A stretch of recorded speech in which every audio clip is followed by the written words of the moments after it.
Welcome to the 4 o'clock meeting for February 7th, 2012, our work session for the Bowling Green Board of Commissioners. We only have one item on our work session today, and it's discussion regarding the request for proposal for the lease of the Paul Walker and Riverview golf courses. Mr. DeFebo. Thank you, Mayor. By way of documents, you should have before you staff response to the golf RFP. An article about for the National Golf Foundation concerning pros and cons of the leasing, an email from Mr. Jeffers to me to you all concerning the First Tee program, and finally Katie just handed out a simple graph about some of the facts about the golf course. Just by way of history, it might be important for us to start and rehearse how this all came about. I believe in July of this year, Mr. Greg Gary submitted a request to then Mayor Denning to, with a proposal for us to consider leasing the Paul Walker golf course to him. That proposal was sunshine to the commission, and in your wisdom, you made the decision to turn that over to the park board. They worked with Mr. Gary and deliberated, I believe, during the end of the summer, and their recommendation was not to lease Paul Walker, and if we did, the city commission did do so in some structure involving a revenue sharing agreement. That was sunshine to you when we were asked to put together an RFP, the parameters of which were discussed at a public meeting. We issued the RFP, and as a result, we had one response. I'd like to defer now to Gene Harmon to make an important legal clarification about the bid. Well, as Mr. DeFebo said, we received one response in response to the RFP. Unfortunately, it's my belief that response is probably considered to be non-responsive. It's mentioned in the RFP response that included what we have what we call responsibility of bidder form. It's a mandatory form. It's written on it fairly clearly that this is a mandatory form and your bid would be rejected unless it's included. The response even had a note that is attached, but it was not attached to any of the responses. We do have the ability to waive informalities and technicalities and bids and stuff like this, but to my understanding, I don't think we have ever waived the failure to include that bidder responsibility form, and I think our procurement office has, we use the word routinely, but hopefully it's not a routine thing, but has disqualified bids in the past for failure to include that form. We just consider that to be a mandatory form. It's got to be part of it. Sorry. No problem. Now, having said that, since we only got one bid, and if it is classified as being non-responsive, that means basically we can open up and through non-competitive negotiations, we can negotiate with anyone, and not just with Mr. Gary, but with anyone who may be now interested in leasing the golf courses from us. But again, that's probably your call as to whether you want to classify that, but I'll tell you, we have in the past disqualified bids for the failure to include that form. That being said, we made the presumption that it was the intent of this commission to fully vet Mr. Gary's proposal and to do due diligence on it, so the rest of our presentation will proceed along that assumption and to present what staff feels is a response to that RFP and the response by Mr. Gary. We put together, just by way of structure, a multi-departmental team and multidisciplinary team to look at the response from Mr. Gary, figured that this was very important and we needed to bring to bear the skills from different people. And in your packet, hopefully you'll find various memos from different staff members of the team, as well as information that was provided by them. We focused on 4 areas. The first was the informational adequacy of the response. Second, we looked at direct remuneration or value given the city by the respondent. Third, we asked the question, is this offer as tendered equitable and appropriate given the exchange of the city assets being asked for? We provided you with other concerns and perspectives, and finally we proffered a summary of options and impact. With respect to the informational adequacy of the respondent, in your packet under what is called staff summary at the end of Gary Dirt Company's response or his proposal is a summary form that we intended to use for all respondents. In this case, we only had one. For the sake of time and for efficiency, I'm going to turn it over to Mr. Harmon again to go over what we believe to be the issue of adequacy of information provided. Well, there were, I guess, quite a few things to look at during the process. We did develop a kind of a response sheet because we didn't know how many responses we were going to get. We did have, I think, a second company that actually attended the mandatory inspection day. So we thought there's a possibility you might get at least those 2 responses in. When you look at it, you go down through the sheet. I'm not sure what tab. It's under a Gary Dirt Company proposal. At the back of that particular tab is the summary sheet. Okay, I see it now. If you go through that, like I said, it's the actual name of the applicant is Gary Dirt Company, Inc. It is an existing business in Kentucky in good standing. I looked it up. I mean, they are licensed to do business here in the city of Bowling Green. Greg Gary is the sole shareholder of that company. He did, in his response, offered to submit proposals for both courses, not just one, but for both, which I think probably a good thing. We were kind of surprised that may happen, but that did. The compensation that he put on was $10,000 per year, with a 50% increase at the end of each term. Each term, the way I interpreted this, would be he wanted a 10-year term and then 2 10-year terms after that. So in year 11, it would go from 10 to 15. In year 21, I guess, if you went that far, it would go from 15 to 22.5. I think one of the questions I raised in the memo I did to you is the ability of the city to extend past 20 years by constitutional provisions. We're limited to issuing franchises for 20 years. I think this could almost be classified as a franchise. I'm not sure if anybody would want to go more than 20 years. That's a long time to give up control of the city facility. But again, that may be something we can talk about later. But even if you go 20 years, for example, then like I said, in year 11, the lease payment goes from 10 to 15,000. That was the only compensation listed with no, I guess, inflationary factor or anything else, just a flat fee. The brief summary of the company, I think most of you can numbers, you need to repeat it. I think everybody here knows Greg Gary, but family business. Started in 1949. He formed his own company in 1985. He does both public and private projects. Previous golf management experience, I think I had to when I reviewed this, but no, his company itself has never managed golf courses. Greg had experience, I guess, in high school and college working the golf course. He's played, I guess, I'm not a golf player, but I'm sure Mr. Gary is a very fine golf player. I don't know. I've never seen him on a course since I don't play, but he's got extensive, I guess, playing ability, playing golf. He's also been on the board of directors of Indian Hills Country Club. And of course, one of the things they do there is oversee the operation and management of that golf course there. But as for his actual company itself, if you're looking for a company that came in, that's their company, their business is managing golf courses. This company does not do that, and that's not what he's done in the past. References, he gave us several, and I got those listed for you. I think they're also attached to his, the letters of reference are attached to his form. Don't need to go over those. Any pending or past legal actions, he told us there's none pending. Capital improvement plan did, but I think obviously, and I think Greg even mentioned, maybe should mention this a few minutes ago, I think he even mentioned in his proposal that there would be some negotiations that's going to have to take place later if you decide to do this because of the information in his response. He did put in that he would reconfigure, relocate, and rebuild the greens and tees at Paul Walker and Riverview if needed. And I'm not, been nice if we know now if that's going to be needed or not since they were looked at and stuff, but didn't really not talk about that.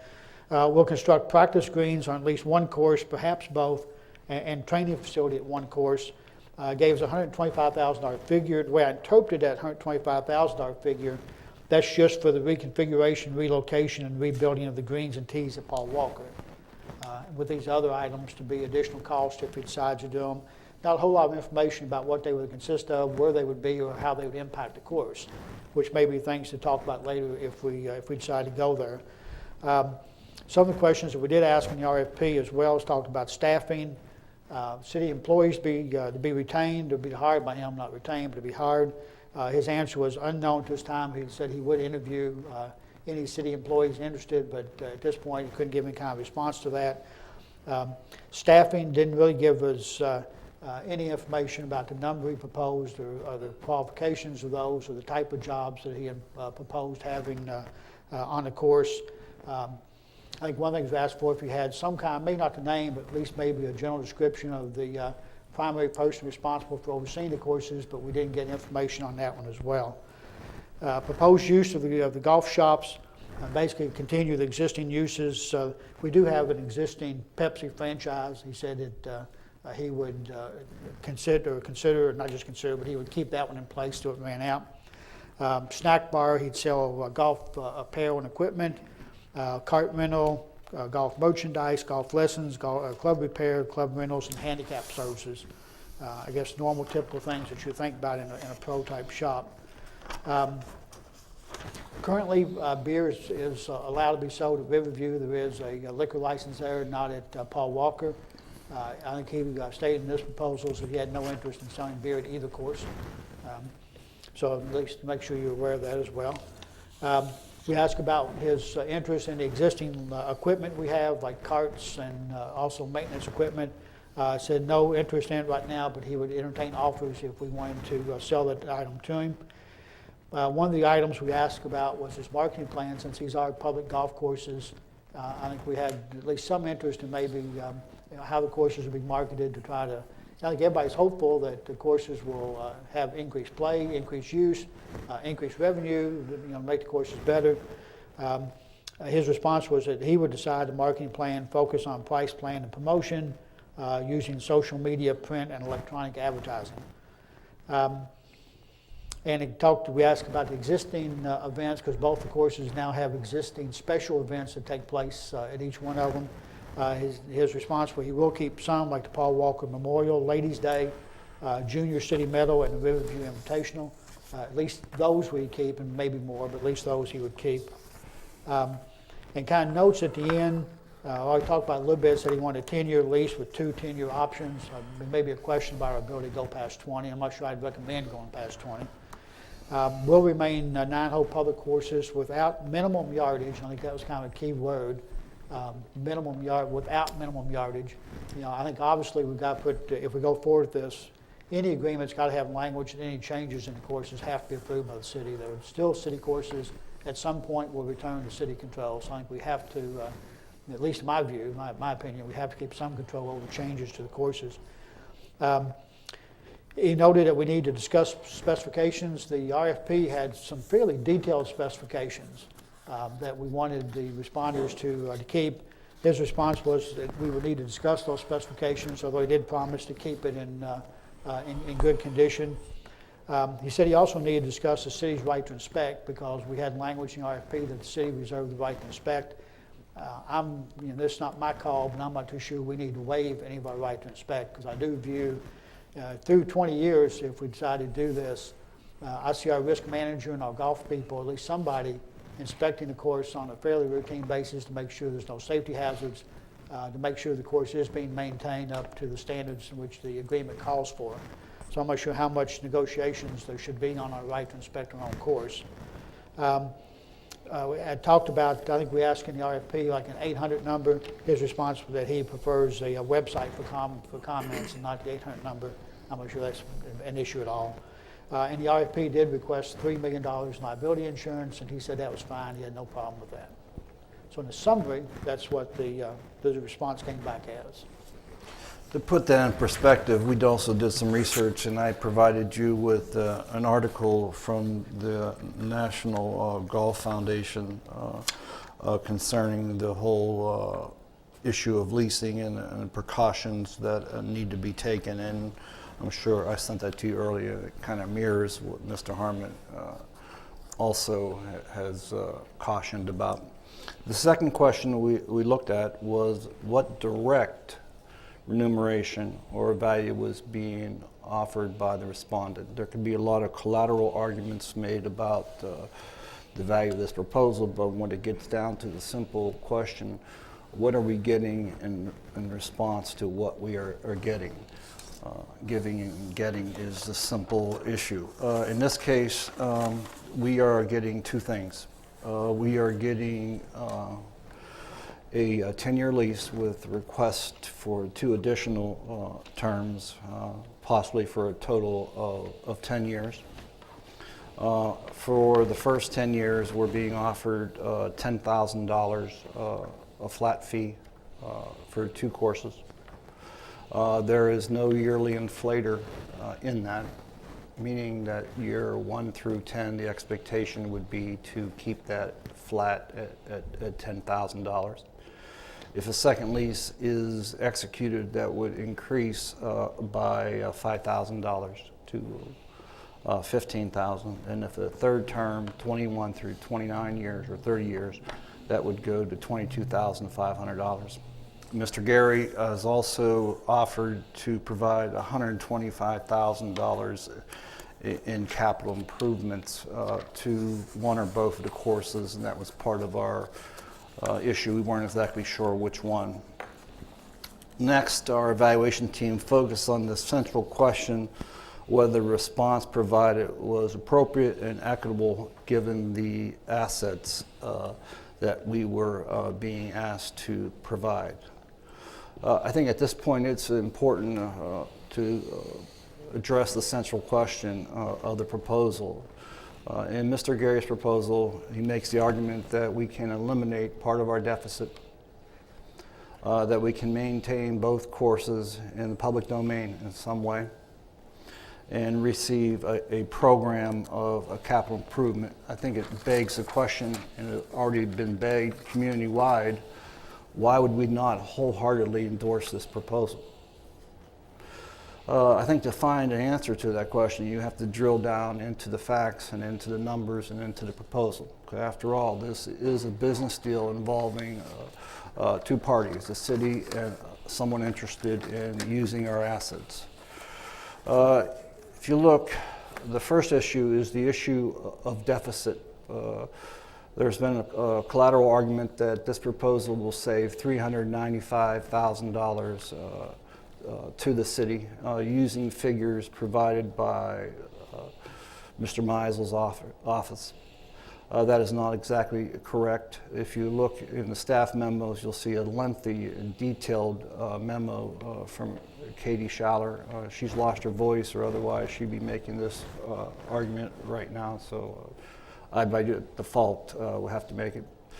The real deficit is not $395, but $191,849. Also, you have to drill down into numbers to see what is causing the deficit. I think there's been a perception, either rightly or wrongly, or maybe not, that somehow we have not done a good job of managing our cost at these 2 golf courses. Before you, it's a simple outline of the cost that have been involved in over a 3-year period. We created 3 comparative years: 808 to 09, 09 to 10, and 10 to 11. If you can see from the numbers, during those 3 periods, the average change in revenue was approximately 3.36% down. So our revenues decreased 3.36% down. We're receiving less money. Our charge to Ernie and to Bob, at least since I have been here, is to always try to keep our expenses, our base operating expenses, at roughly the cost of living, whatever that would be. And I'm happy to report, based on this document produced by Katie, that we have done just that.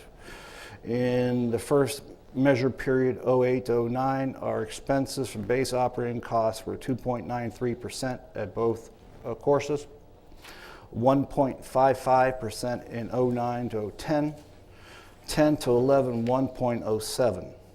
So during that measurement period, our revenues decreased 3.36% and our expenses only grew 1.85.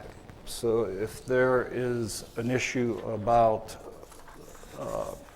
operating costs and efficiency of staff, I think they should be given some credit, and I think well-deserved credit for keeping the cost that low. And we should be very proud of that. Next, I refer to you what we are being asked to give up. We're being asked to give up 2 of our assets, 2 city courses that have hundreds of acres and are worth individually well over $1 million. For example, on the Riverview, we just, after the fire, we built it and it took out a mortgage for about less than $1 million, but the value of the improvement was about $1 million. At Paul Walker in 208, we invested $100,000 of our own money.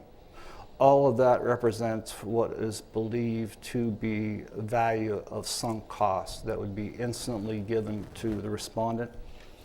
We also have, in giving up all the rounds of play that we have developed over decades.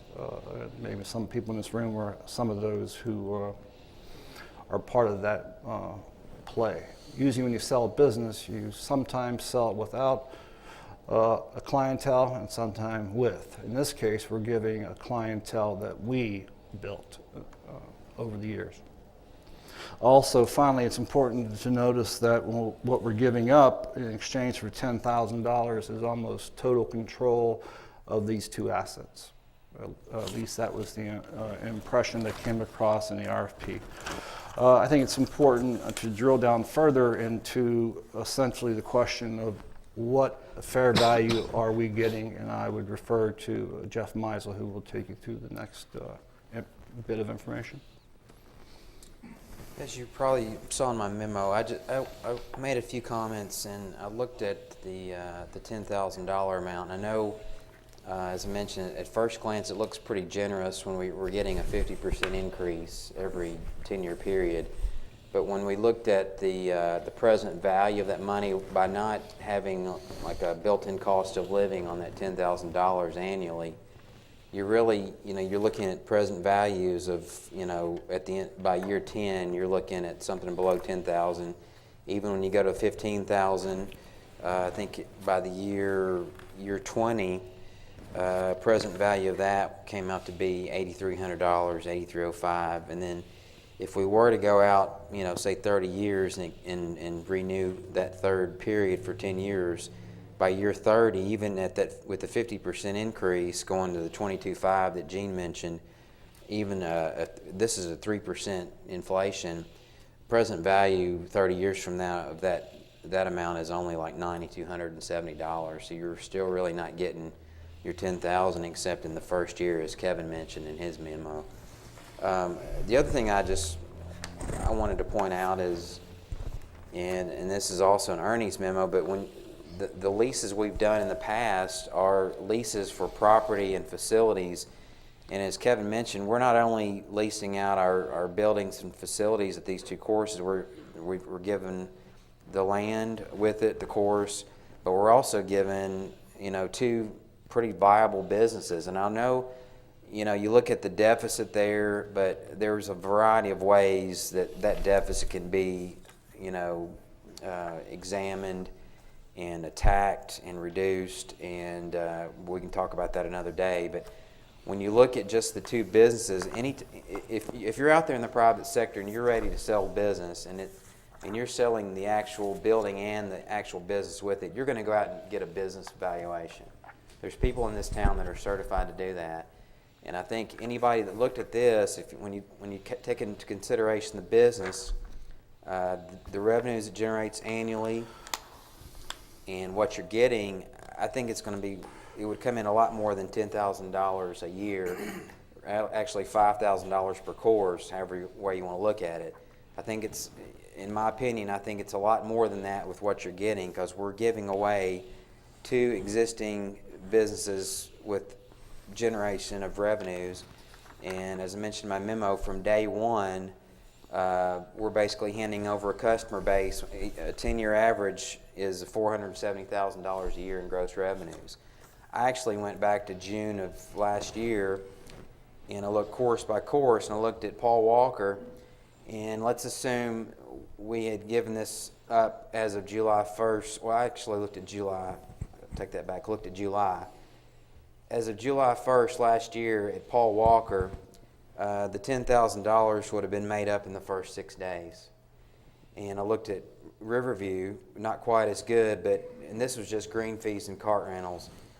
The $5,000 just at the Riverview course could have been made up in the first 11 days of July.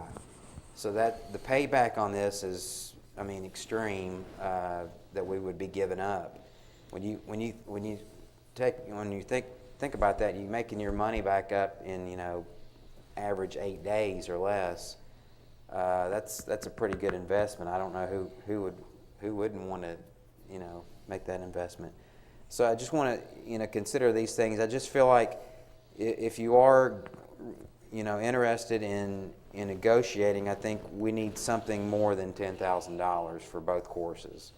That was just the point I was trying to make, and you got to look at the present value of it too, whether you want to build in a yearly cost of living adjustment or something to that effect. You just got to take those into consideration. Two other points to supplement what Jeff said. On page 5 of the macro memo from all of us, as well as a memo in your packet from Ernie Guvis, you'll reference to an existing lease that we have with Trax at Kariakis. Currently, the city is receiving $18,000 a year in exchange for the value of a 1,450 square foot building. In this proposal, we're being asked to give up approximately square footage equal to 19,770 square feet of space, some of which is fairly new. That equals to about 51 cents per square foot vis-a-vis $12.45 that we're actually getting from Trax.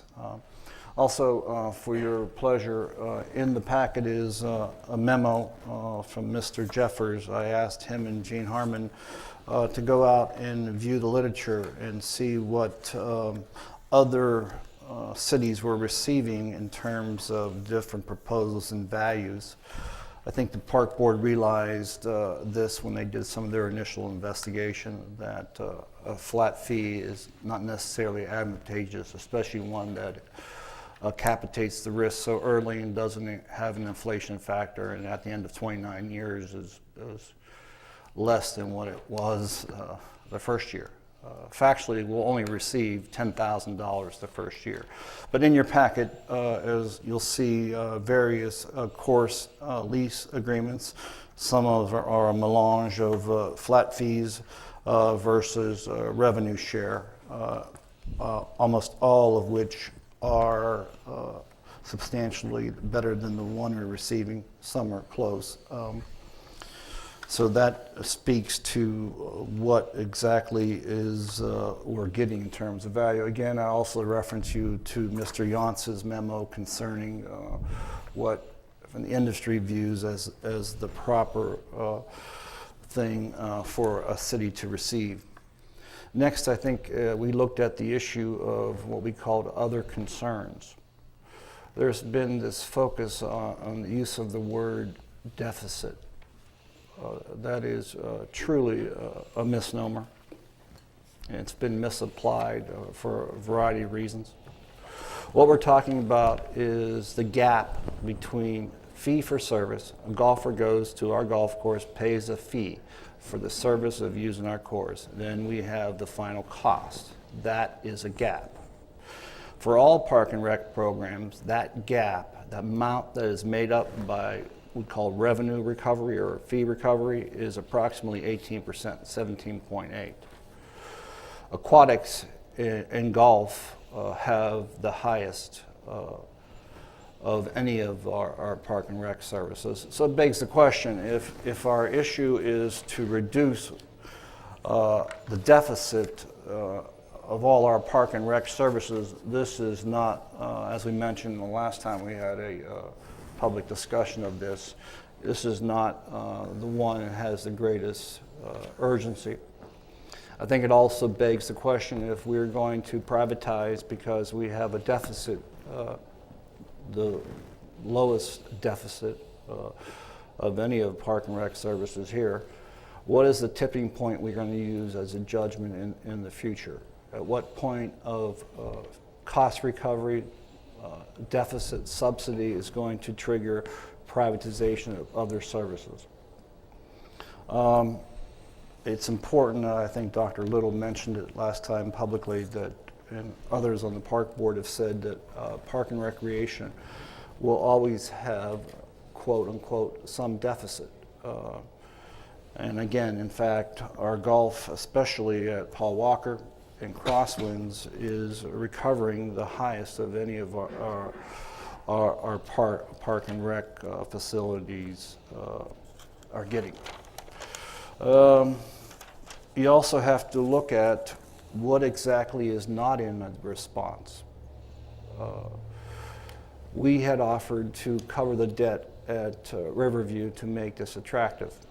But in looking at that, you have to realize the amount that we're getting in receipt, it would cover about 1/6 of the cost of debt alone at Riverview. $10,000 covers about 1/6 of our annual debt just at Riverview. It doesn't cover the cost of deficit occasioned by small term leases that we have at both Riverview and I believe Paul Walker. Privatization would result in essentially the elimination of the golf as a division. It would no longer exist as a division. You would have Crossings, we'd be a unitary system, and which would force us to reconcile 19 employees. We understand that that's not Mr. Gary or any other private person's responsibility. We're fully aware of our responsibility to do that. And if you choose to privatize, we will do what's necessary. It's important, however, in the argument to notice that what is not included is the fact that if we eliminate 19 jobs, we were going to have to pay approximately $80,000 in unemployment insurance. That's not factored into here. In addition, as Kate and Michael Grubbs has mentioned to us, we also have, if employees are laid off, furloughed, termination payments of vacation and personal time and other things that we pay out for. Also, the proposal is silent, as we thought it would be, and we never expected it to be. Approximately $140,000 in indirect costs that have been charged off to Paul Walker and to Riverview. Again, this is not Mr. Gary's fault or responsibility, but it is an issue that we would have to manage. I just want to make sure everybody understands that this is not a solution that takes care of all these issues. How do we proceed to look at this issue? I think you have to go back to basics.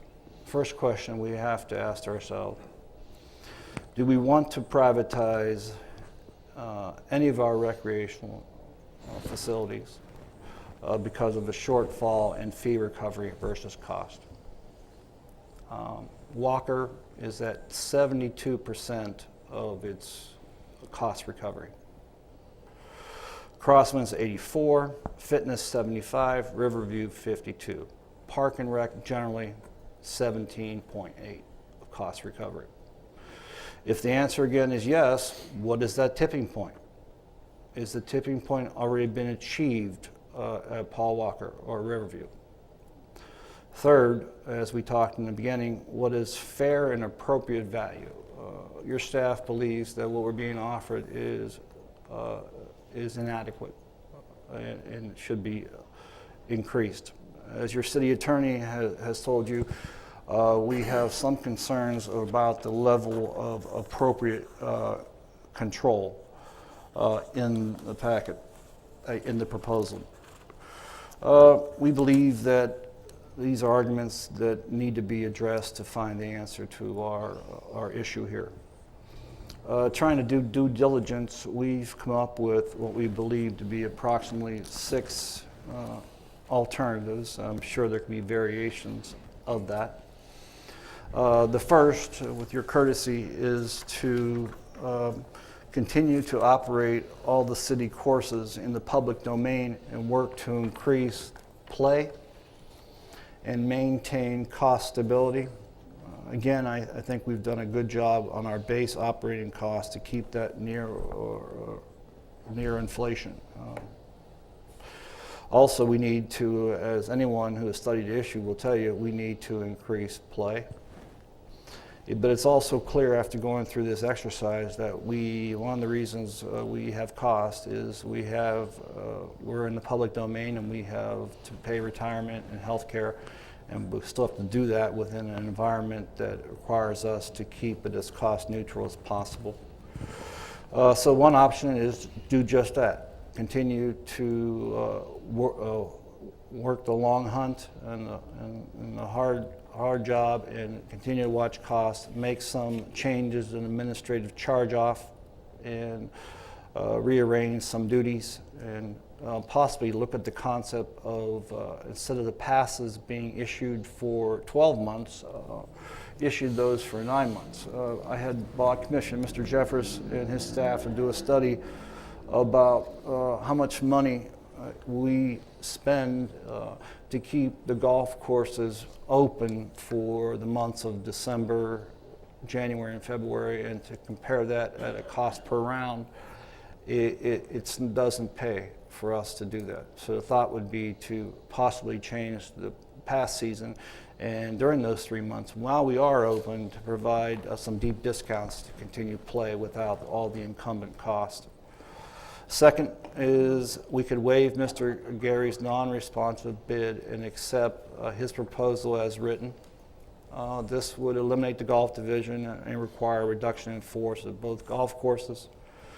We would develop a plan and almost immediately to deal with the indirect administrative charge-off and focus our attention strictly on crosswinds. Option 3 is to waive Mr. Gary's non-responsive bid and undertake further negotiations to privatize Paul Walker and Riverview golf courses. It's clear, I think, that we need parameters from the board about what they feel comfortable with, because at this point, I think we're really far apart in terms of what is a fair value. And the argument of deficit is your concern, not that of the respondents. So if we want to, we should enter into negotiation, and if Mr. Gary is open to that and you're open to that, extract what we believe are better terms and better payment conditions for the city. Option 4, the city would close the golf course at Riverview while publicly operating Paul Walker. I think we broached this option last time we were here. We would keep Riverview open at least through the summer of 2012 to allow time to finish our own plans to refurbish the greens at Paul Walker. We'd eventually eliminate the workforce at Riverview and develop an appropriate plan to redistribute indirect costs. We would also look at the new term is repurposing Riverview. Some options talked about among staff but not publicly discussed totally is the idea of developing a passive recreation site on the west side, walking trails, secure walking trails. Another option would be to work with Hobson House to more fully develop the Hobson House and the Riverview Clubhouse as a nexus for a tourism venue. Option 5 would be to continue to operate Paul Walker as a public course, make some changes to staffing, and keep Riverview open as a 9-hole course only as long as necessary to finish the greens at Paul Walker. Close Riverview as a full-service 9-hole course and look into the possibility of developing what Mr. Nash has perpetually said is a feeder system, whereby we would create, hopefully with the help of the Wadsworth Foundation, and you will find documents in your packet that speak to their interest in, as well as an email I think I sent you all, about their interest in developing a feeder system. This can be targeted or untargeted. I personally feel targeting would be helpful, given that the key to whether it's Mr. Gary or whether it's us is to grow golf. And you have to remove those roadblocks that maybe young golfers have or elderly golfers have about showing up at crosswinds and getting ready to spin and feel intimidated by that. We need a feeder system. That would be good for us overall. I know we were told that the issue is that you don't want to sell, but as your city manager and doing due diligence, if we're frankly going to lease this for 30 years for less than real value of $10,000, we might as well sell it. But at least we would get appropriate value. And I put in your packet what others are doing around the country in terms of the how much golf courses are going for. I think it's in your packet. That being said, that's the end of our staff presentation, and we defer to you if you want us to clarify any questions or any of the information, or we'll just be quiet and we'll let you all talk. Go ahead. It's dangerous when Bruce says go ahead. He gets the last. No, I'm just messing with you. We all get the last opportunity. Well, since we've been discussing this, I tried to make an analogy, and it's almost like my golf game. I've been all over the place, just like my golf balls all over the place at those few times that I play. Let me say that I'm not a golfer. I do golf at times, but what I do cannot be termed a golfer. On that we can agree. Yeah, Bruce and I both can agree. Neither one of us are. This is an important decision for the community. Needless to say, the city has, and through the five of us, have a responsibility to use the resources of the city in the most appropriate way. When Mr. Gary brought this forward, I complimented him, and as I do today, for citizens bringing ideas to government. I think that's a good way for things to happen. I was excited about him doing that. Initially, I was one that wanted to move forward and get information because at first I did not feel like we had enough data to make any decision. And so along the way we've received a lot of data. We have, and I'm sure everyone up here has listened to a lot of people. I think maybe the Daily News should print an article a day that would get enough conversation going and maybe increase play at the courses. It seems like the more it's talked about, maybe the more people are playing. One of the reasons this is so important is because we would be saddling a future commissions to a lease of at least 10 years and potentially 20 and possibly 30. Another significant reason that this is important. But I think what we have to do, or speaking for me, I have to make the right decision for right now. We have a lot of data, and that's important, but there's also people concerns here. I took a good part of the day and went to Covington Woods and listened to some folks, and then I went to Riverview and listened to some folks and had some good conversations, pointed out things that even with all the data I had not contemplated. This discussion that we've had is good. It's healthy for a community to review the services provided by the city. It's healthy for us to have such a review conducted. I don't want to shock employees, but having these discussions probably should happen in more departments and at this length. And I also can sympathize with employees about being, all this being up in the air since, I don't know, July September? 1st. July 1st. But I can also sympathize with the people using the courses. I listened to some of them this morning, you know, up in the air about what they're going to do. There were two things that I told someone that I would say for them, and so I need to do that now before I move on with another few short comments. One person said to me that Riverview, the reason a lot of the play is down is because the course quality is down. They mentioned to me that we even reduced the cost to play.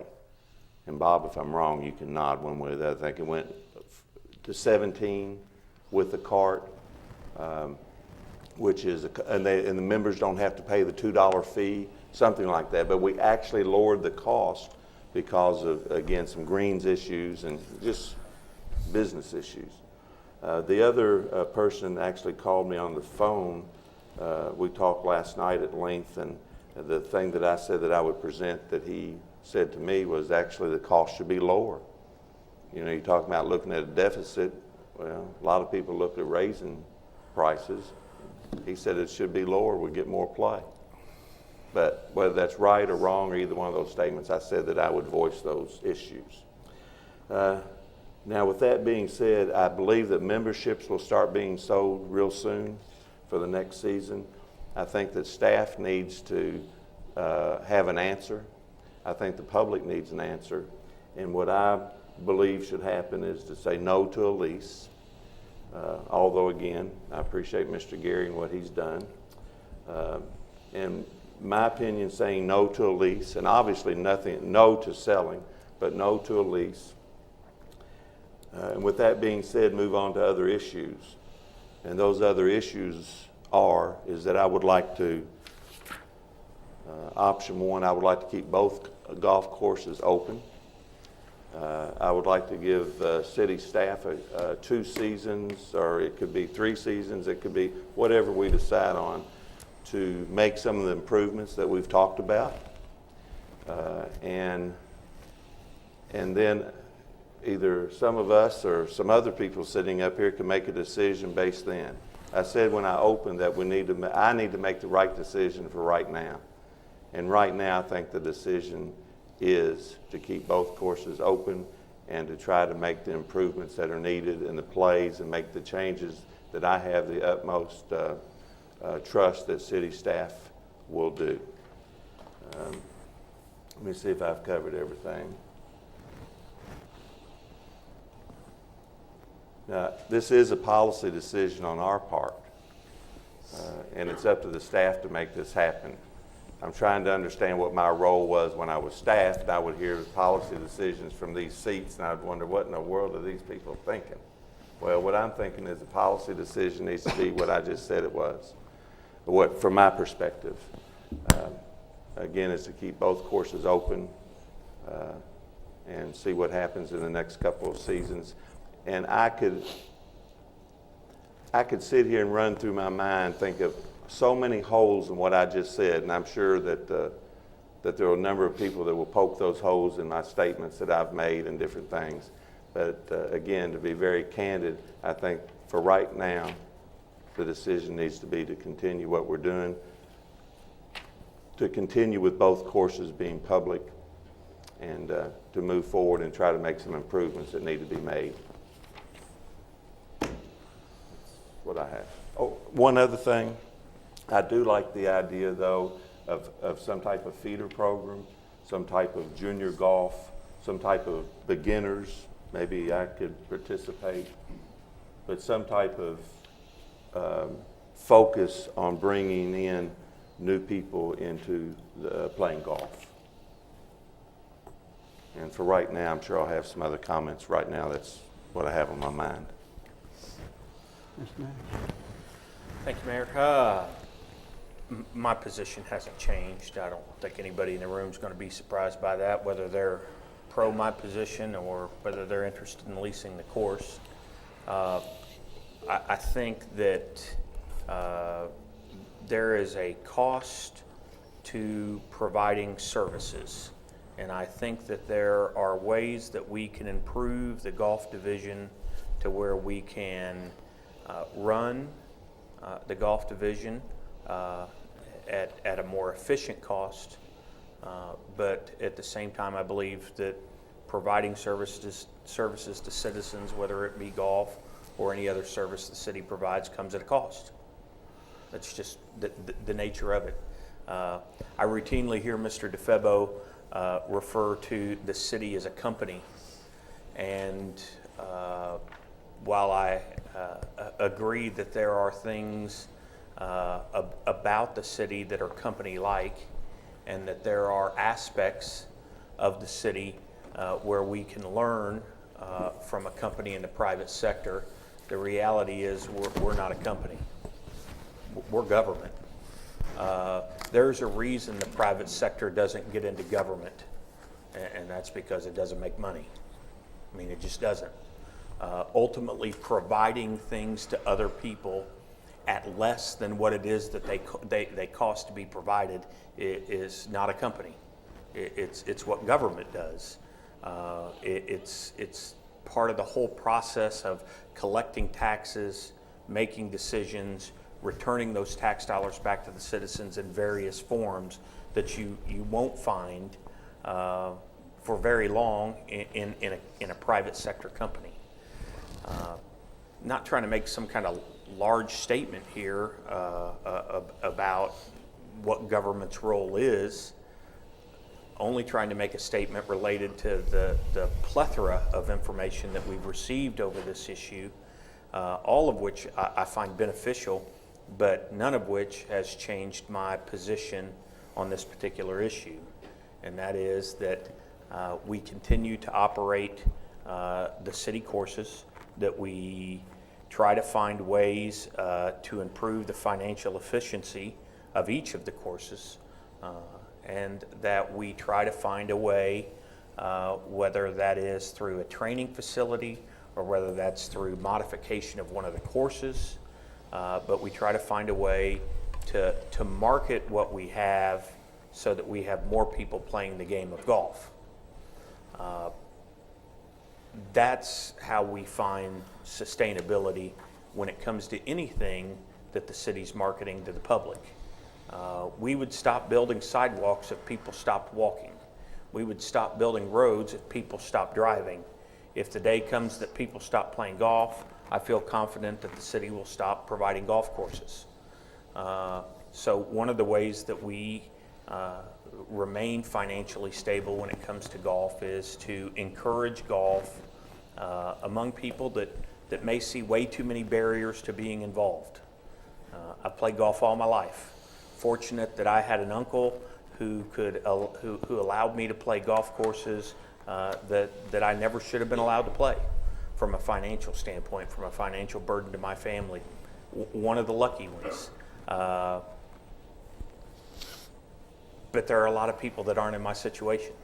A lot of people that would find it interesting. There's a reason young people tend to play more baseball and football, and that is because you can potentially play that about anywhere in one form or another.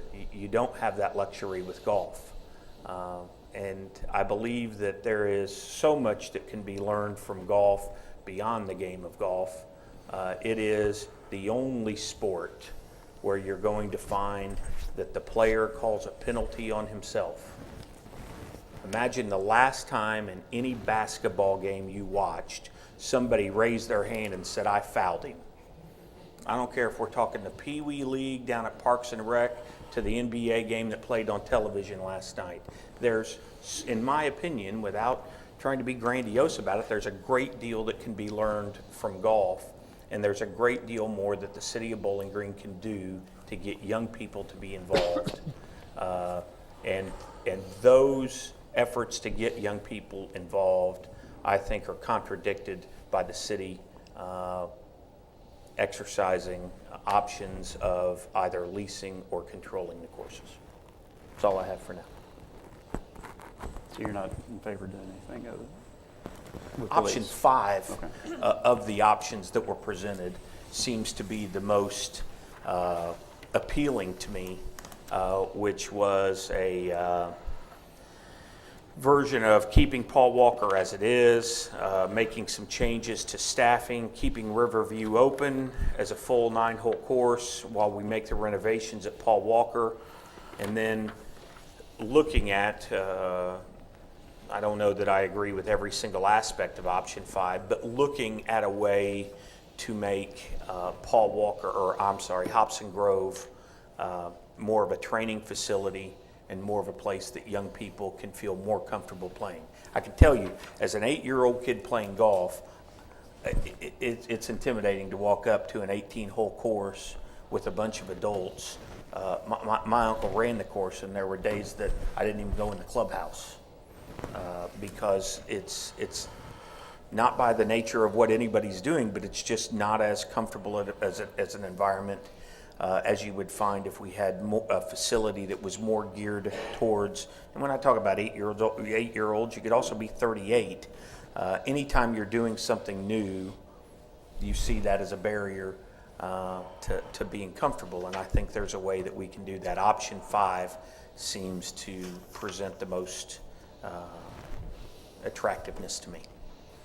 Did you have an option selection? Mine was to keep basically what Slim said, other than I think Riverview needs to be kept where it can be played as a 9-hole course with the learning training center, and maybe shorten a couple of the holes, I don't know, but I would like to see it stay as a 9-hole course so those folks that are playing it now feel comfortable still going down there and playing. And if that would be, that's where my support would lie too, but I think there are things that we can do to Riverview that would make it more attractive at various times during the year. One of the articles that I went out and found is where there are particular days, and a lot of days, where courses are simply moving their tees to the 150-yard marker, which is what I believe all kids should learn how to play. I mean, you take a new golfer, whether they're a kid or an adult, and show them a 350, 450-yard hole, and that's overwhelming. There are ways to take the existing facilities that we have and make them more attractive, more playable. And again, I'm always focused on children's issues, don't misunderstand me, but this isn't just about a children's issue. This is about the sustainability of golf. So, that's about option 1 for the most part. Pardon me? I think that's about option 1 for the most part. Well, I think Slim and I are on the same page, whichever option. well, no, I see it more, I mean, I don't want to debate the options, but option 1 appears to me to just be to Okay, yeah. in a lot of ways, maintain status quo in a lot of ways, and that's not what we're talking about. Okay.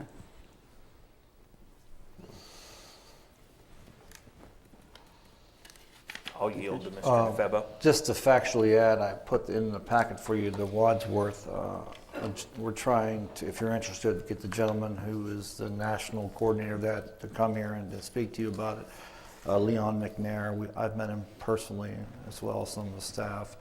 There is, under this Links Across American program, you can either go with a 3-hole course, a 6-hole course, or a 9-hole course. So it is possible to have a feeder course that is 9 holes. So just, if that helps. And option 5 involves the feeder system. Option 1 is a status quo. Okay, so you're back on, both of you are on 5 then. A modified option 5. Let me write that down. We do this all the time. This is not just for up here. Mr. DeFebo, who did you say was on this? Is this from your committee there of you and Katie, Jean, Jeff, Ernie, and Anna? Is that correct? Yes. Was there any outside business people or Western's business school involved or anything like that? No. Jeff and I did go, if I could speak, I don't know if they want this known, but we did go to Indian Hills and speak to the staff there, because I thought it was important for me as manager to know what was the proper staffing level of private versus the public course. I did talk to, who we talked to, Jeff Pro there or something? John Mullendore. But no, I didn't go to WKU or anywhere else. That he didn't render an opinion about the lease, he already just found about staffing levels. Operations, Yeah, hours, just basics of operating a golf course. Okay. what we learned was that Compare and we weren't, contrast. our structure was similar to their structure. The difference is that because we're a public entity, we can't transfer these costs to the convention center or the dinner hall or wherever. That's one. The second is that our employees, for the most part, receive, and proudly so, health care and retirement costs, and that may not be the same for all employees at some of the private courses. Well, I think all of us up here agree on 98% of what was said. I think my disappointment in the report is that I really don't think your heart was in it. I think we approached it from we really don't want to do this, and how can I look at it? I was looking for what I thought you had indicated was that you're going to compare and contrast what the city could do, and we would be looking at apples to apples. Yet this is all about the lease and a few ideas about how to do it without a lot of fleshing out of those ideas. I guess another disappointment of mine is I don't know which figures to rely on. I started out with the first document that was given. The deficit was $446,000 for both courses, and I don't remember the date of this one. But then in November 14th, the deficit was down to between $264,000 and $344,000, and then November the 30th, it was down to $405,000, and then you mentioned a fourth figure of $395,000. I didn't have that one. I don't know where it came from, and now we're down to an actual figure of $251,000. So I'm having a hard time relying on these. If I take the next to the last one, I guess. The November 30th figure for $405,000 of deficit, and I compared that with, and I know what your comparison was, how much different items cost as far as their subsidy goes, and obviously I think we ought to look at all of those subsidies from a oversight perspective to make sure that we're doing, there it is, our expenditures per capita was $63 a person, and included golf in that. And I looked at it a different way. I looked at the number of rounds that we ended up playing based on, again, this document, which is November 30th. It cost $22 to play a round of golf. At Hobson Grove, at that time, the deficit was listed as a little over $233,000. So that meant that for every time somebody paid $22, the city paid another $21.72 for somebody to play that round of golf. It wasn't that much at Covington. It was $9.45 is what it cost the city for when somebody paid for a round of golf. I think our real issue is we've got too much supply and not enough demand. I don't know that it's as wise to, I don't know if it's, I understand the feeder system. I don't know if that's the appropriate route to take. But again, I'm just one of five, and I recognize that Joe's already indicated that he's not in support of it, so I can count to three. But I really don't think that our review, I don't know how to say this because I don't mean this to anybody. I just don't think it was a full and fair accounting of all of our options here. it's just a lot of money that we really need to address and take hold of. Not because we want to call anybody a mismanager or we're trying to get rid of employees or whatever, but we put out an RFP that no businessman in their right mind would respond to, and I think that's evidenced by no businessman responded to it. So, I'm sorry. Yeah, I'll give him a chance in a minute. Mr. Gary was smart enough to pretty much ignore the RFP and put out his proposal. I know that's and I know Mr. Gary's smart enough to know that he's going to lowball his first offer, and then I don't know that we're as involved in lease negotiations as business people in the community. But this has gone on since July 1st, and it looks as though that there's no interest in moving on at this point. A couple of things. A lease is only as valuable as someone's willing to pay. And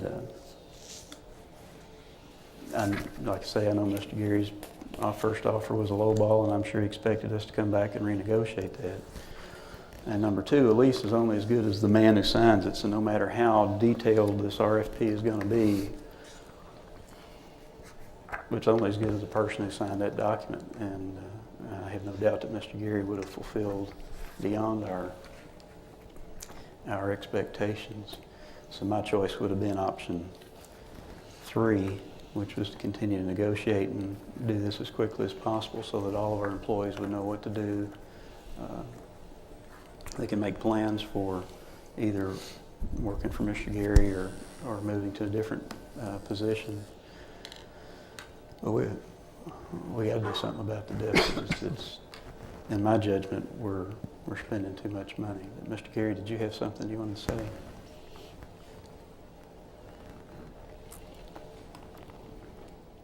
My name's Greg Gary, and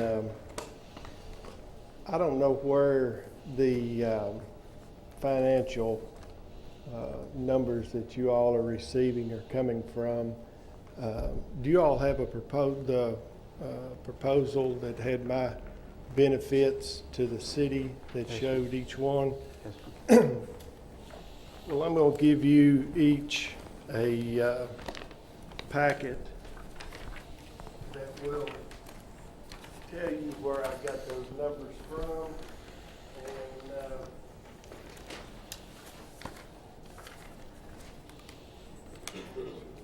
I think I have this.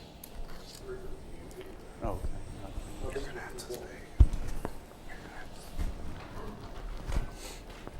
these were supplied to me by your chief financial officer, Mr. Madison.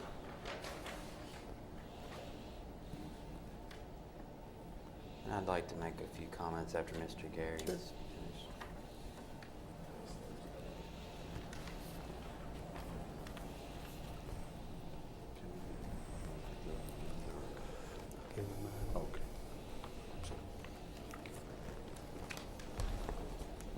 These are the budget reports that I prepared, the benefit to the city's part of the packet that I submitted, and that's where I got what the city would be saving, which in my view is going to be the true savings to the city.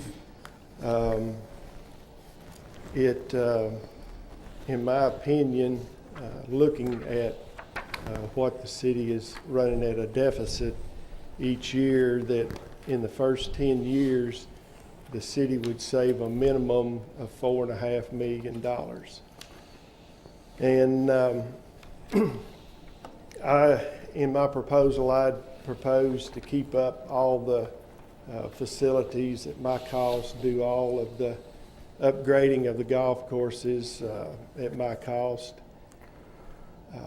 At the first part of the session tonight, I heard that nobody wanted to change anything about the golf courses, that they didn't want to shorten them when I put in my proposal about moving some of the tees and greens around. But then toward the end, We were going to where we were shortening up holes, teeing off from the 150-yard markers, and also in my proposal, I submitted that I would supply a learning facility at one or both of the golf courses, which I don't know by not being familiar with golf, but that you'd understand what type of facility these are. They're teaching facilities which have a hitting bay to where you have a camera that shows your swing and is evaluated, and you can draw lines. It's what all of the top professionals across the country uses. I'm very familiar with these systems. I have a son that plays that has had lessons from 4 of the PGA Teachers of the Year over his golfing career. And I know it's a hard decision to make when you're looking to downsize employees, but I also feel that you have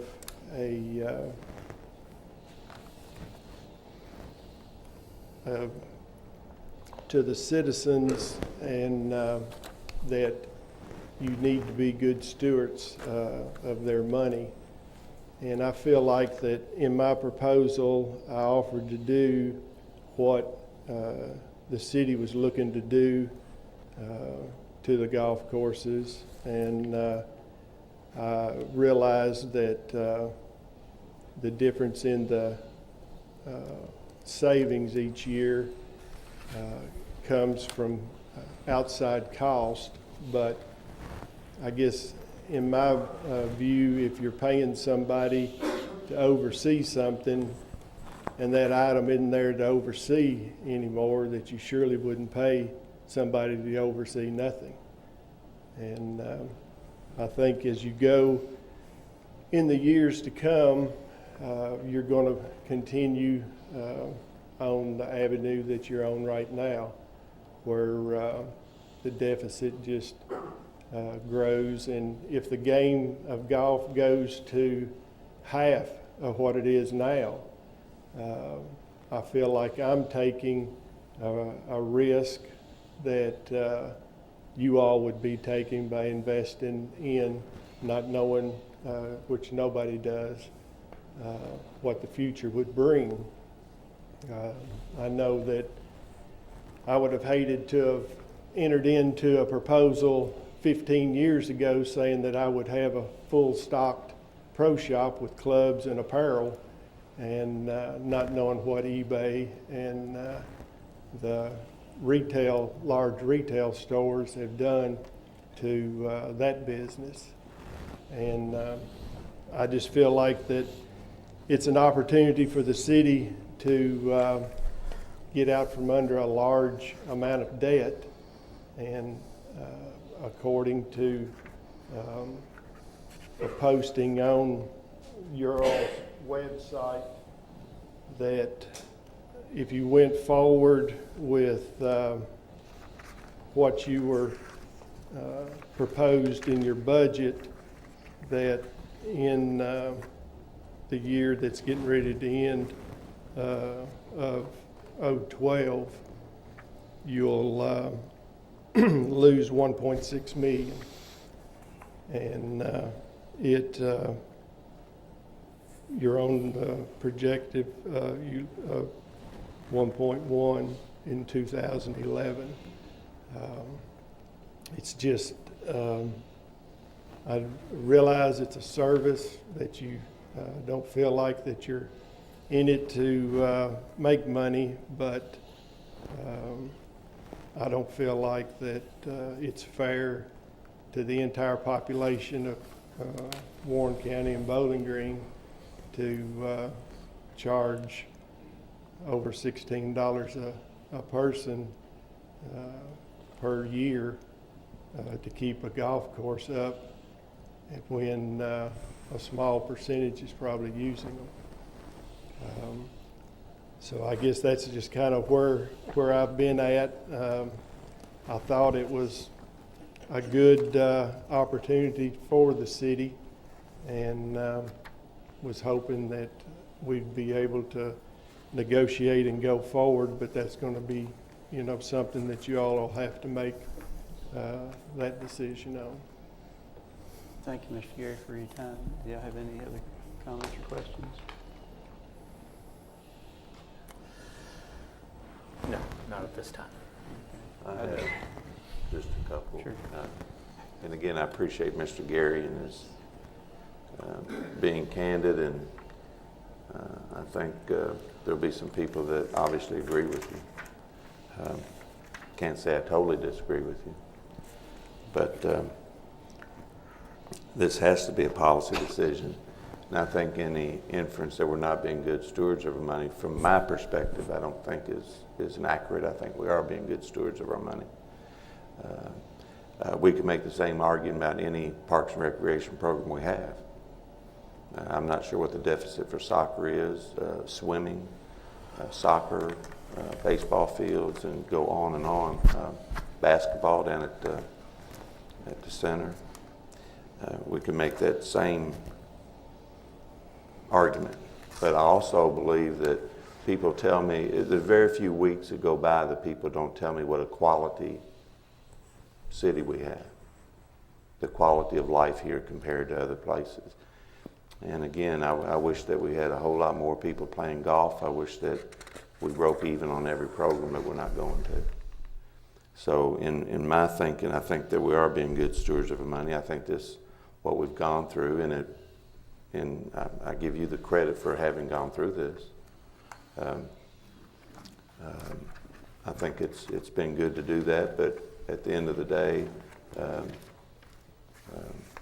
my opinion would stay that I think we're being good stewards of our money, but I think we need to do what I had indicated. We're the third largest city, I guess, in Kentucky now, and if we keep these holes, we'll have 36 public holes for a city or county population of 115,000 people.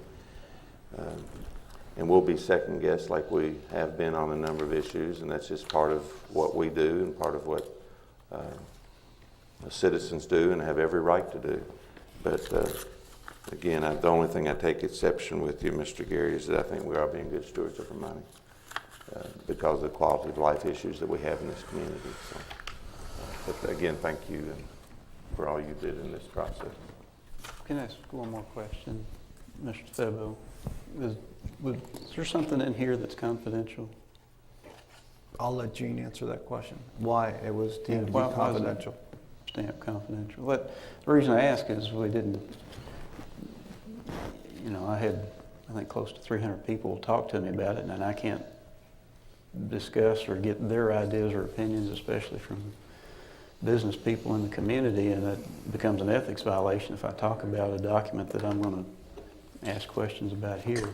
Well, I think initially we asked it not be disclosed until this meeting at least was over, because we hadn't had a chance, nobody had a chance to talk to you all first. Because I think of it's what? always better to talk to, at least from staff personally, I think it's always better to build from staff to talk to electeds first before it always goes out to the media. I think that's, I think normally and traditionally, when we do internal memos, at least until they've made final, at least by some kind of discussion, I think we'd like for them to stay confidential. Now, having said that, are these public records? Clearly. Are they subject to disclosure? There may be exceptions in the Open Records Act that would make them, since they're communications between staff and officials. At the same time, though, the city has the ability to release records if they want to do it. I'm not sure anybody here would have any problems with releasing these. It's my understanding, since the bid was deemed to be non-responsive until this commission ruled, any documents related to that were also non-responsive. That was the advice you gave us. Well, we said at least the response was not to be disclosed until we had a chance to make a decision on it, because it was still a preliminary document. We didn't want to disclose at least the response until we had a chance to talk to you. But again, any of the emails, or not emails, any of the memos are in here. Clearly, I think they were preliminary documents until we had a chance to get to you all to discuss about it. for a decision to be made. I mean, I'll speak for everybody else. I don't care if the memo I did is disclosed now.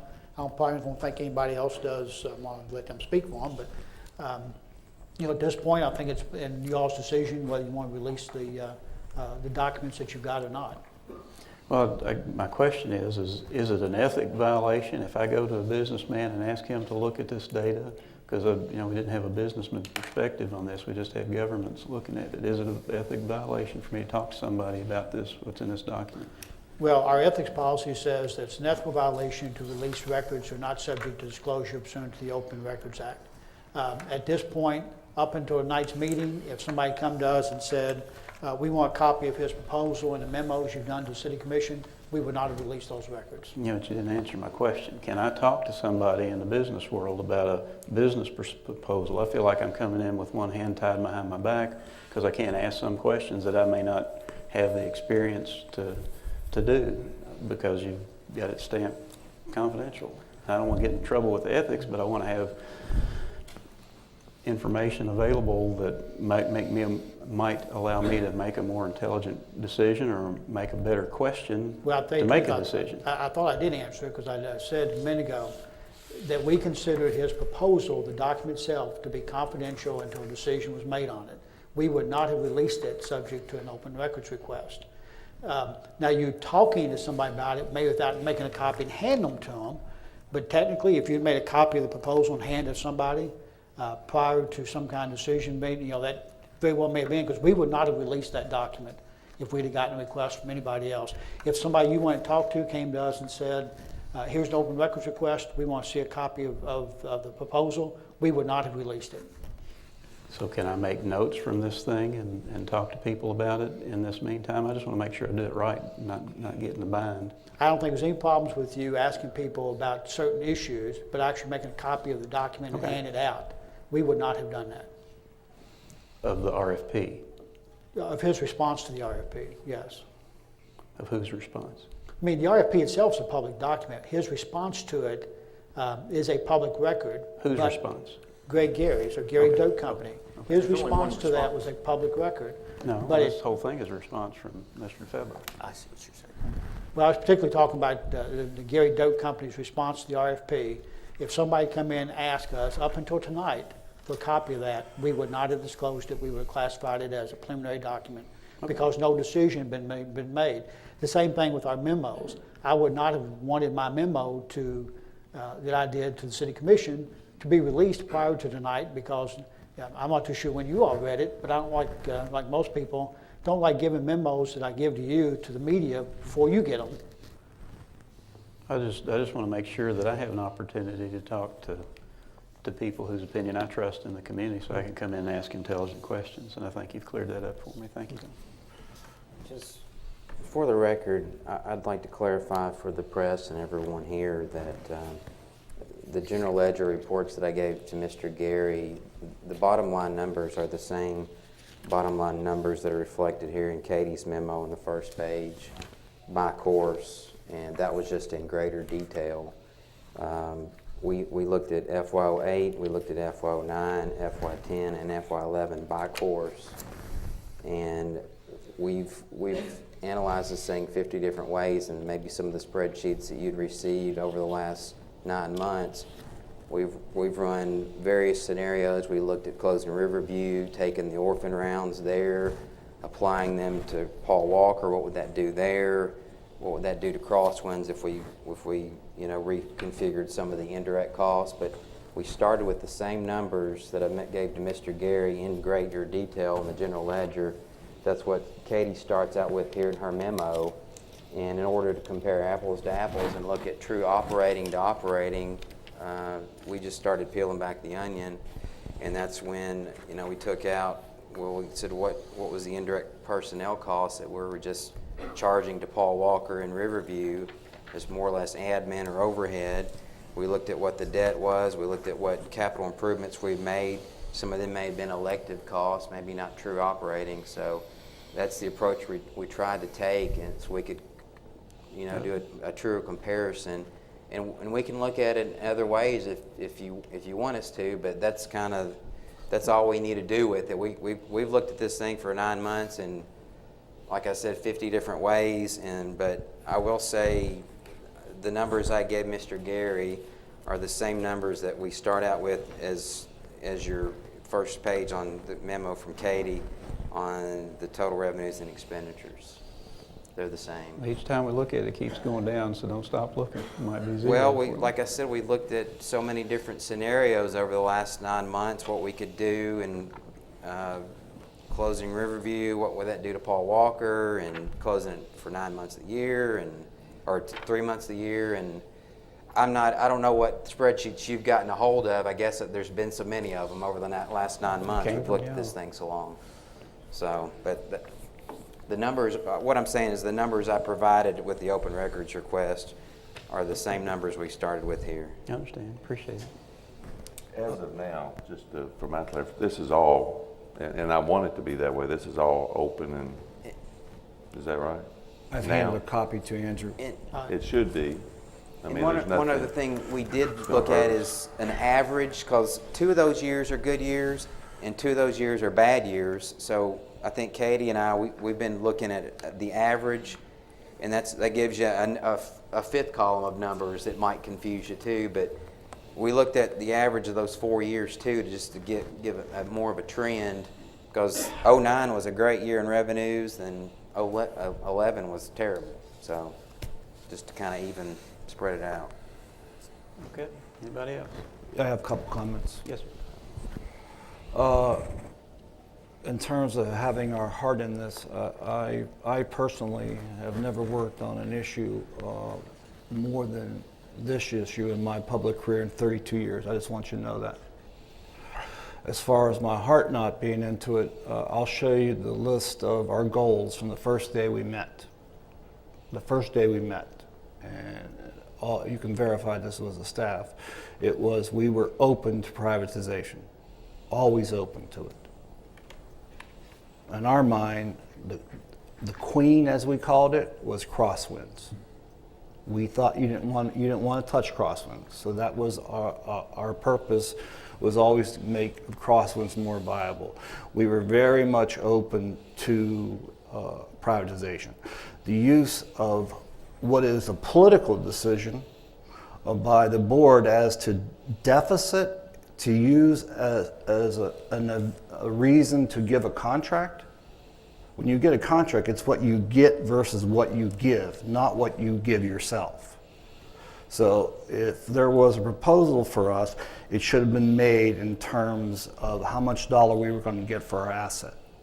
50 cents per square foot, in my mind, is not an adequate remuneration when we're getting $18,000 for 1,200 square feet. I don't know how you justify that. If we want to privatize this and we want to go back and renegotiate, let's do that. I was well prepared to do that. Very well prepared. And all the people on our team know I was for private. I'm open to privatization, but it has to be a business deal. And you can't use deficit and use that term loosely, as Dr. told you last time from the park board. In terms of sunshineness, we brought it here to you from Greg Gary that went through Joe. We went to the park board. It was vetted there for months. And their recommendation to you was no. And if you do it, let's do it by a percentage. Yes? We went through an RFP. The RFP is modest in terms of control, very modest. Look at some of the industry standards. This is very modest. So in terms of no one wanting to respond to this, this is very modest in terms of control. But I won't speak to motive. We put all of our effort into this, and I think in the end, we gave you 5 alternatives. It's the commission's decision to make those alternatives. We made it fairly, and I was very circumspect about making sure that I was not responsible for the financial numbers, that we have a CFO and Katie, and they are the ones, and we constantly said, what's the numbers, what's the numbers, what's the numbers? And that's what we did. So Again, it's whatever the commission wants to do. There was no manipulation of data here at all. I didn't mean to imply that you didn't give your best effort. In terms But of, I still think that from the city's perspective, from city staff's perspective, that it wasn't something that they really wanted to do. But, and I disagree with you on the part about not being able to count in the deficit part of it. I understand, and Dr. Little was very careful in explaining that to us, both in the meetings that I attended at the Parks Board and here as well.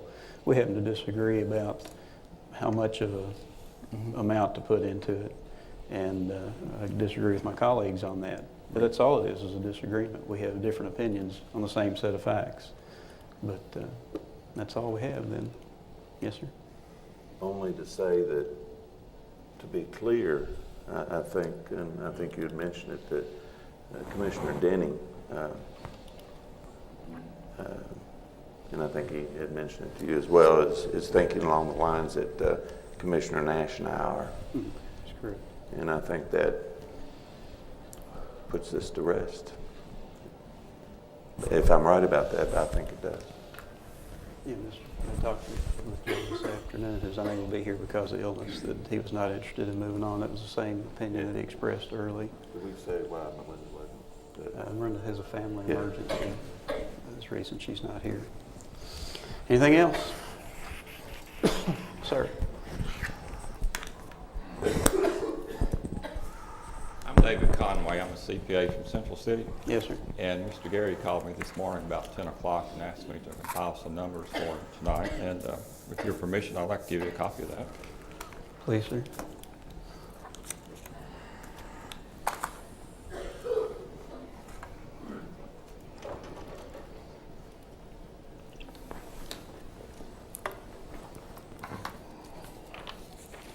Are these all the same?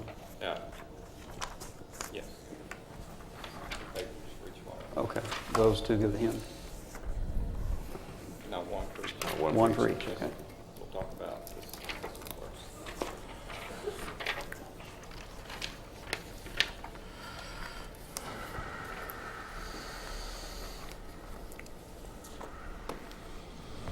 I spent 4 years in Bowling Green when I was a student at Western, majoring in accounting, and loved the 4 years here. Matter of fact, my wife and I have looked at 2 houses in the city and the county, and we may retire here. So I'd like to see you guys make the right decisions, whatever that is. I spent about 1 hour on this morning. I got on the City of Bowling Green website, went to the Google City of Bowling Green, it popped right up. Went to a department to finance. The audit for year ending June the 30th of 2010 was on there with an 8-year comparison. It's page 139, and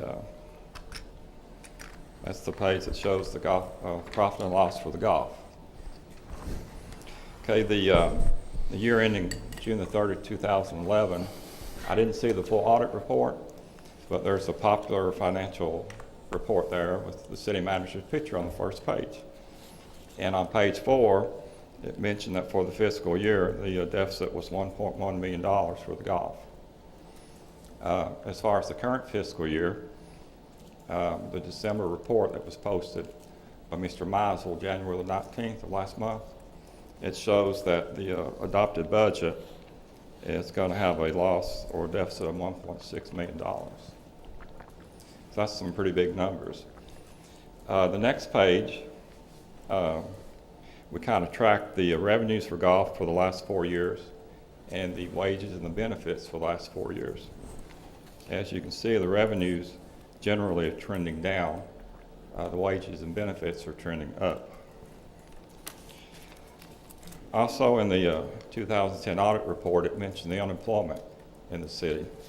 Back in 2001, it was 3.8%. In 2010, it was 9.9%.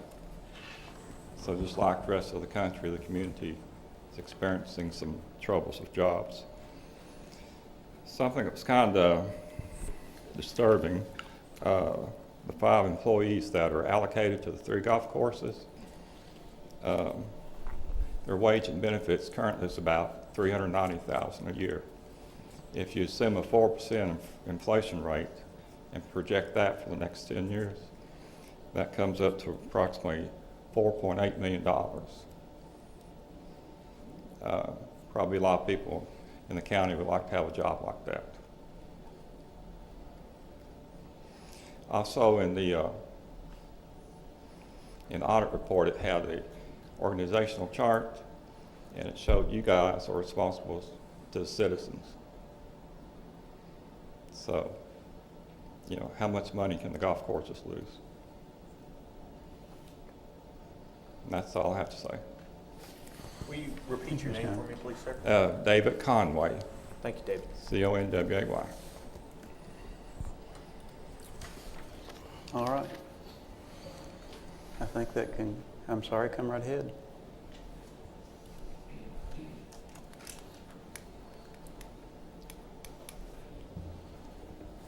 Charlie Zettlemoyer, and I just looked at some numbers here, a little different angle from what the mayor approached it. If you had as little as 5 additional carts, a foursome on that course per day, that would be $500 a day in gross revenue, not counting what they might spend in the clubhouse. I'm sorry, 5 cart rentals? That's right. 5 cart rentals is going to bring in $500 a day? Be more than that, actually, if you had, if I they don't had think 10 so. people. We can reduce that number of carts. But I don't think it because costs. your green peas and your carts, I may have made a mistake in that, but let's say That's just, $100 a day to rent a cart. I don't think that's right. no, that's 4 people in a cart. Foursomes, I said. I see what you're saying. So anyhow, that right? it'd be more than that actually, but just to say, for round numbers, it's $500 a day. If you multiply that by 100 days, that's $50,000. Bob, do you charge 5 more foursomes? one guy on the cart, or you charge both people that ride it?